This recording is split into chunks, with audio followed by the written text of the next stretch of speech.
ating malaman. May wikang Filipino gabay sa kasagutan. Sa aklat, datos at mundong digital, pananaliksik natin ay lalong umunlad. Teknolohiya ay ating nakagapay, ngunit isip at wika ang siyang gabay. Sa bawat impormasyon, susuriing mabuti, katotohanan ang lagi nating pipiliin.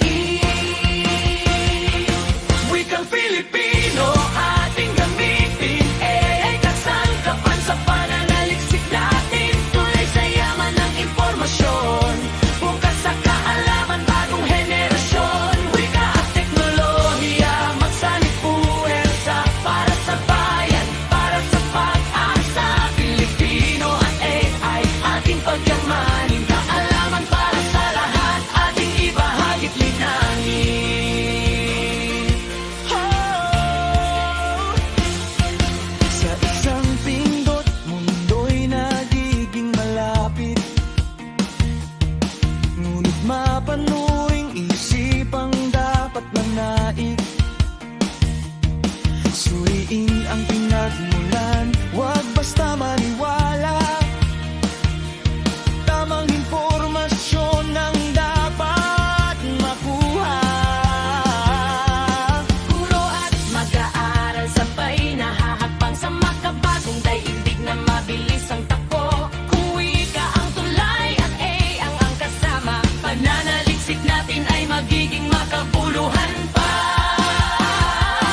Wikang Filipino ating gamitin, ay kasangkapan sa pananaliksik natin. Tulay sa yaman ng impormasyon, bukas sa kaalaman, bagong henerasyon. Wika at teknolohiya, magsanib puwersa para sa bayan, para sa pag-asa. Filipino at AI, ating pagyamanin. Kaalaman para sa lahat, ating ibahagit linangin. Hindi papalit sa isip ang teknolohiya, hindi papawiin ang ating kultura. Sa bawat salita, may pusong Pilipino. Sa bawat tuklas, may bagong